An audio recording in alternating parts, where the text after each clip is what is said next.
मतलब कैसे कैसे आया था वो 12 साल बाद घर में।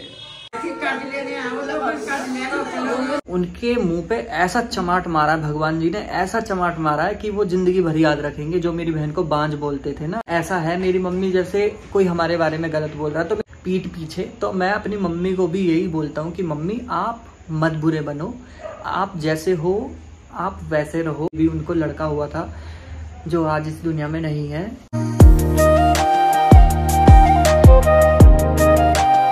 गाइस नमस्ते आप सभी को, मेरी YouTube family Golu Golmaal channel में आप सभी का मोस्ट वेलकम है। तो गाइस मैं जा रहा हूँ आज अपने फर्स्ट डे ऑफिस। तो ये मेरा ऑफिस आउटफिट है। आज मैंने सिंपल सा पहना है, मतलब डेली ही सिंपल पहनना है। तो आज मैं हो सकता है अपने जितना भी मेरा स्टाफ है उन सबसे आपको मिलाने की कोशिश करूँ, जितने भी मेरे प्यारे प्यारे लोग हैं। हालांकि मेरी फर्स्ट को ज्वाइनिंग हुई थी, मतलब फर्स्ट डे है मेरा ब्लॉगिंग का। जैसा कि बहुत सारे मैसेजेस मैंने देखे, बहुत सारे क्या मतलब 7-8 मैसेज मैंने देखे। तो मुझे लगता है मेरे को अपना ऑफिस टूर मैं बाद में कराऊंगा। कैसे मेरी जॉब लगी, किसने लगवाई, ये भी मैं बताऊंगा। एंड उसके बाद सबसे पहले आज मैं जाना चाहूंगा नहीं, सबसे पहले मैं जाता हूँ मंदिर, क्योंकि हर मंगलवार को मैं और मेरा दोस्त जो है जीतू, हम जाते हैं मतलब बंदरों को जिमाने। जैसे बंदरों को चने गुड़ लाइक केला वगैरह कुछ भी खिला सकते हो आप। तो हर मंगल मैं और जीतू जाते हैं दोनों। तो आज मैं अपने ऑफिस में आपको प्यारे प्यारे लोगों से मिलाने वाला हूँ और क्या है मैं क्या कर रहा हूँ। तो आज मैं फर्स्ट डे अपना व्लॉगिंग के साथ एंड ऑफिस के साथ स्टार्ट करता हूँ। तो ये लिया है गाइस हमने बंदरों के लिए बिस्किट, बहुत शौक से खाते हैं। ये है गुड़ और चना। गाय आ रही है। तो गाइस मैं तो जा रहा हूँ अभी ऑफिस। दीदी का फ़ोन आया था, बेबी की हालत बहुत ज़्यादा ख़राब है। तो अभी तो मैं ऑफिस जा रहा हूँ, देखते हैं क्या होता है। आई होप सब कुछ अच्छा ही हो भगवान जी। तो गाइस जैसे ही भैया का फ़ोन आया कि बेबी की तबीयत बहुत ज़्यादा ख़राब है, तो मैं तुरंत के तुरंत अपने ऑफिस से लीव लेके छुट्टी ली। उसके बाद निकल गया मैं प्लक हुआ। गाइस दीदी के लिए इतना डिफ़िकल्ट टाइम हो गया है, बहुत ज़्यादा डिफ़िकल्ट है उनके लिए और हमारे लिए भी। तो आप समझ सकते हो, जब से मैं ऑफिस से आया इतना तेज़ सर में दर्द हो रहा है, बहुत तेज़। क्या ही बोले, भगवान की जैसी इच्छा थी, अब उनसे ऊपर कोई नहीं जा सकता। मेरा तो ब्लॉगिंग करने का मन भी नहीं हो रहा, बहुत ज़्यादा अजीब लग रहा है। मतलब कैसे कैसे आया था वो 12 साल बाद घर में। अच्छा लगता दीदी को। आप प्रे करना जल्दी से एक दूसरा हो जाए। बस थोड़ा सैड फील हो रहा है, बहुत ज़्यादा अच्छा नहीं लग रहा कुछ भी। छोटा बेबी बहुत।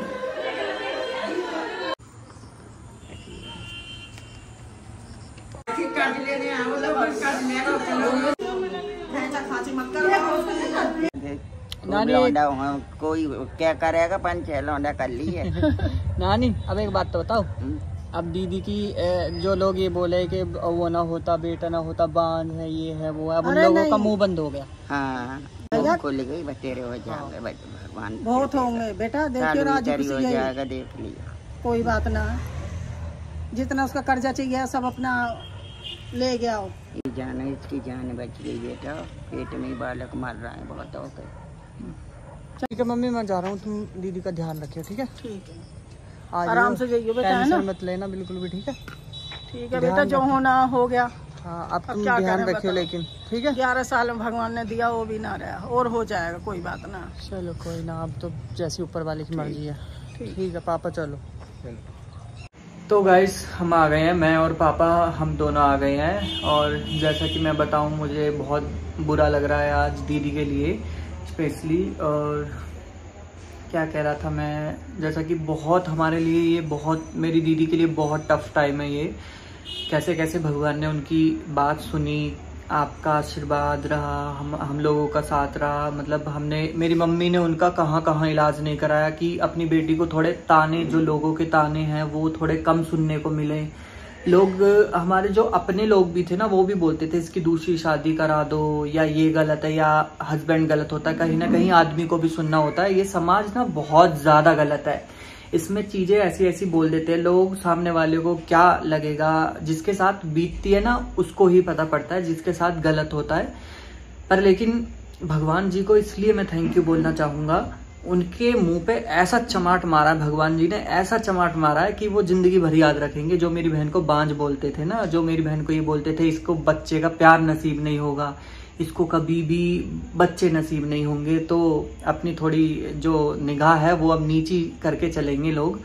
मैं तो उनको ही बोल रहा हूँ जिन्होंने ये बोला है मेरी बहन को। अब मैं व्लॉग में तो नाम नहीं लूंगा, पर हाँ लेकिन ब्लॉग देखेंगे तो समझ जाएंगे। स्पेशली मैं उन्हीं के लिए ये ब्लॉग बना रहा हूँ जो लोग ऐसा बोलते हैं। आगे से आप किसी को ऐसा बोले तो 10 बार सोचे कि ये चीज़ हमारे साथ भी हो सकती है, आपके साथ भी हो सकती है, आपके बच्चों के साथ भी हो सकती है। या तो आगे से सोच समझ के कुछ चीज़ें ऐसी होती हैं, हमें सोच समझ के समाज के अंदर बोलनी चाहिए कि हाँ अगर मेरी बहन के साथ ऐसा हो रहा है तो उसमें उसकी कोई गलती नहीं है। अगर उसकी गलती है तो उसका हमने इलाज कराया, सब कुछ कराया। उसके बाद जब भगवान की मर्जी है, देखो इतना इलाज कराने के बाद भी मेरी मम्मी ने कम से कम 6 से 7 साल उसके साथ लगी रही। उनकी जो सासू माँ है मेरी दीदी की, वो भी उनके साथ लगी रही। उन्होंने कहाँ कहाँ इलाज नहीं कराया। और जो छोटे मोटे ये होता है ना लेडीजों का कि वहाँ उनको दिखा लो वो गुरुजी बता देंगे, उनको दिखा लो वो अम्मा बता देंगी, या वो वाले डॉक्टर को दिखाओ, या ये डॉक्टर नहीं बहुत अच्छी है। बुलंदशहर में भी बहुत जगह दिखाया, सियाने में भी, हापुड़ में भी, कहाँ कहाँ नहीं दिखाया। तो जब 6-7 साल बाद मेरी दीदी हार मान गई तो मम्मी ने बोला तू एक काम कर, तू एक बेटी गोद ले ले। तो मेरी दीदी ने ना किया था, उस टाइम पर मना किया था। मम्मी ने बोला कम से कम तेरी तो रहेगी। ऐसे बहुत लोग हैं जिन्होंने बच्चे गोद लिए हैं, अडॉप्ट करते हैं। बहुत लोग फैमिलीज तो ऐसी हैं जिनके बच्चे अडॉप्ट किए गए हैं और वो आज बहुत बड़े हैं, अपने मम्मी पापा के साथ बहुत खुश रहते हैं। तो फिर मम्मी ने उसको समझाया दीदी को कि ऐसा कुछ नहीं है, देख देर है अंधेर नहीं है, भगवान की जब मर्जी होगी तो कोई रोकेगा नहीं देने से। बट यही है कि ये हुआ और ना हुआ एक सही रहा उसके लिए, डिफिकल्ट रहे उसके लिए बहुत ये टाइम। तो उसने फिर एक बेटी गोद ली। जब से उसने बेटी को गोद लिया उसके बाद उसका फ्यूचर जो है वो बहुत ज़्यादा ब्राइट होने लगा। उसके आने से, उसकी बेटी जब से उसने गोद ली तो उस बेटी के घर में आने से, कहते हैं ना पहरे बहुत अच्छे होते हैं, तो वो जो हमारी मानवी है, आपने ब्लॉग में देखा होगा दीदी के, तो उसके पहरे बहुत ज़्यादा अच्छे हैं और बहुत स्वीट है, बहुत प्यारी है। उसको हम उतना ही प्यार करते हैं जितना हम अपनी दीदी को करते हैं। तो मेरे लिए बहुत लकी है वो, मेरे लिए नहीं मेरी पूरी फैमिली के लिए। और दीदी को फिर वहाँ से दीदी की एक लाइफ में एक नया मोड़ आया। वहाँ से दीदी की लाइफ धीरे धीरे चेंज होना स्टार्ट हो गई। उसके बाद दीदी को 2 या 3 साल की है वो, आई थिंक 3 साल की है, 3 इयर्स कंप्लीट होने वाले हैं। उसका बर्थडे करते हैं हम बहुत अच्छे से, ज़्यादा अच्छे से भी नहीं बनाते क्योंकि होता है ना किसी किसी की खुशी को नज़र लग जाती है। लोगों से आजकल दूसरे का अच्छा नहीं देखा जाता, बुरा होता है तो फिर उसको जो लोग फ़ोन भी नहीं करते वो भी पूछते हैं कि हाँ कैसे हो गया, क्योंकि उनको लगता है इस चीज़ का हम वेट कर रहे हैं, वो चीज़ हमारे सामने आ गई। तो ज़्यादा तो नहीं बोलूँगा, मैं यही बोलूँगा कि हाँ आप किसी को भी गलत मत बोलो। अगर तुम्हारे साथ वो चीज़ फेस करनी पड़ी तुम लोगों को तो वो बहुत गलत होगी। तो मैं अपनी मम्मी को भी बोलता हूँ, अगर मेरी मम्मी का मन ऐसा है, मेरी मम्मी जैसे कोई हमारे बारे में गलत बोल रहा है तो मेरी मम्मी रूम में आके फ़ोन पे या कभी भी हमारे सामने उसको गाली देने लगती हैं पीठ पीछे। तो मैं अपनी मम्मी को भी यही बोलता हूँ कि मम्मी आप मत बुरे बनो, आप जैसे हो आप वैसे रहो। उसके बाद लोगों की थिंकिंग चेंज करने में हमें टाइम नहीं, लोगों की थिंकिंग चेंज करने में हमें ज़्यादा टाइम नहीं लगेगा।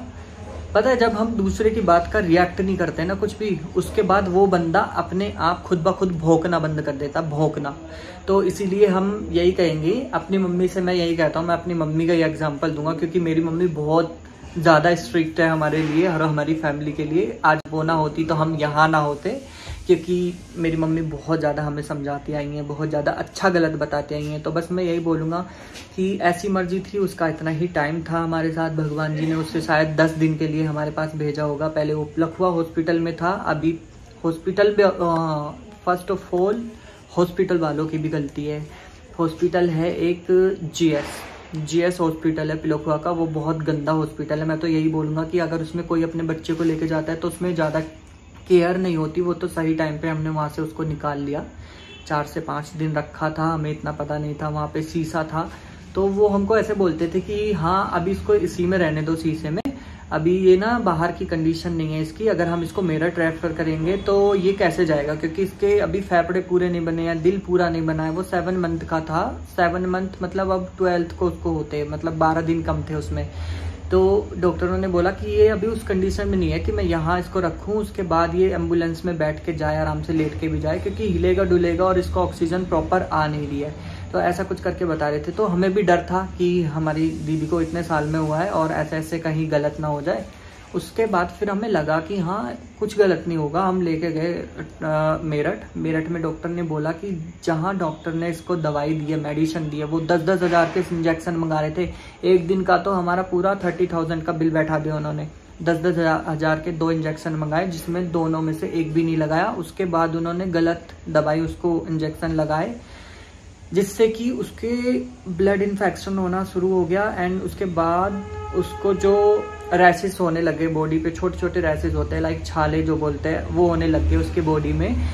फिर उसके बाद उसको दिल्ली बोला, जो मेरा भैया है, जो मेरे बड़े भाई हैं और भाभी हैं, वो दोनों, मतलब भाभी तो दीदी के पास थी, भाई मेरा साथ में लगा रहा, भागा फिरता रहा वो दीदी के लिए ना। वो बहुत अच्छा है, पूरी फैमिली के लिए बहुत सपोर्टिव है।